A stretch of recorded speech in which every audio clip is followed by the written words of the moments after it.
নমস্কার বন্ধুরা, আমি শর্মিলা। লাহাস কিচেনে জানাই আপনাদের সকলকেই স্বাগত। আজকে আমি আপনাদের জন্য নিয়ে এসেছি মূলো দিয়ে শঙ্কর মাছের ঝালের একটি দারুণ রেসিপি। আপনারা শঙ্কর মাছ তো অনেক রকমভাবেই খেয়েছেন, একবার আমার এই রেসিপি ট্রাই করে দেখুন, সত্যি বলছি দারুণ লাগবে। তাহলে রান্নাটা শুরু করা যাক। প্রথমে আমি কড়াইতে সর্ষের তেল খুব ভালোভাবে গরম করে নিয়েছি। এরপর আমি নুন হলুদ মাখিয়ে রাখা শঙ্কর মাছ একে একে ভেজে নিচ্ছি। মাছগুলো ভাজা হয়ে গেলেই ওই মাছ ভাজার তেলেই আমি বড় বড় সাইজের আলু 2 টুকরো করে কেটে নিয়েছি, মাংসের আলুর মতো। ওইটা আলুগুলোকে নুন এবং হলুদ দিয়ে আমি ভালো করে ভাজা ভাজা করে নিচ্ছি।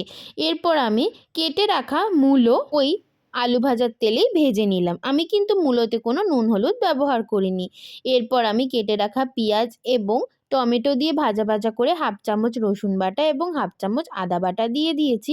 এবার মশলাটাকে ভালো করে কষিয়ে হলুদ গুঁড়ো, লঙ্কার গুঁড়ো এবং নুন দিয়ে জলে গুলিয়ে পেস্ট বানিয়ে নিয়েছি। সেই পেস্টটা দিয়ে ভালো করে কষানোর পর ভেজে রাখা আলু এবং মূলো দিয়ে ভালো করে নাড়াচাড়া করে নিয়েছি। ঝালটা আপনারা যে যার মতো দেবেন। এরপর পরিমাণ মতো গরম জল দিয়ে দিয়েছি। ঝোলটা ফুটে গেলে মাছগুলোও দিয়ে দিয়েছি। দেখুন মাছগুলো দেওয়ার পর এখন ঝোল আরও ফুটে গেছে। তারপরে আমি উপর থেকে ধনেপাতা কুচি ছড়িয়ে দিয়ে ঝোলটা পুরো গ্রেভির মতো করে টানিয়ে নিচ্ছি।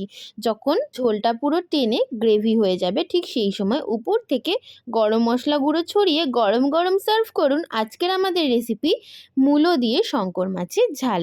ভিডিওটা কেমন লাগলো অবশ্যই কিন্তু জানাবেন। ভিডিওটা ভালো লাগলে লাইক কমেন্ট শেয়ার করতে কিন্তু একদম ভুলবেন না। আর এইরকমই আরও টেস্টি আর ডিলিশিয়াস রেসিপি দেখতে হলে কিন্তু সাবস্ক্রাইব করে নিতেই হবে লাহাস কিচেন চ্যানেলকে। চ্যানেল সাবস্ক্রাইব করা কিন্তু ভীষণ সোজা। চলে যেতে হবে ইউটিউবে, সার্চ করে নিতে হবে লাহাস কিচেন চ্যানেলকে। চ্যানেল সার্চ করে অবশ্যই সাবস্ক্রাইব করে বেল নোটিফিকেশনকে কিন্তু অলে রেখে দিতে হবে। আর যে সকল বন্ধুরা এই ভিডিও ইউটিউব থেকেই দেখছেন তারাও কিন্তু ভিডিওটাকে লাইক করে চ্যানেলটিকে সাবস্ক্রাইব করে এই ছোট্ট ইউটিউব পরিবারের সদস্য হয়ে যেতে হবে। শঙ্কর মাছ সত্যি বলতে খুব টেস্টি একটি মাছ। তাকে যেরকমভাবে আপনারা রান্না করুন না কেন তার টেস্ট অসাধারণ লাগে। তাহলে আমার এই রেসিপি ট্রাই করে বাড়িতে বানিয়ে নিতে পারেন মূলো দিয়ে শঙ্কর মাছের ঝাল। আজকের রেসিপি এইটুকুই। দেখা হচ্ছে আরেকটি কোনো আরও ভালো, আরও মজাদার, আরও ডিলিশিয়াস রেসিপি নিয়ে। তাই সবাই কিন্তু খুব ভালো থাকবেন, সুস্থ থাকবেন। আশা করছি আমিও খুব ভালো থাকবো, সুস্থ থাকবো এবং আপনাদের আশীর্বাদে চ্যানেলটিকে সামনে এগিয়ে নিয়ে যেতে আরও সাহায্য করব। তাহলে আজকের মতো আমি আসি। টাটা।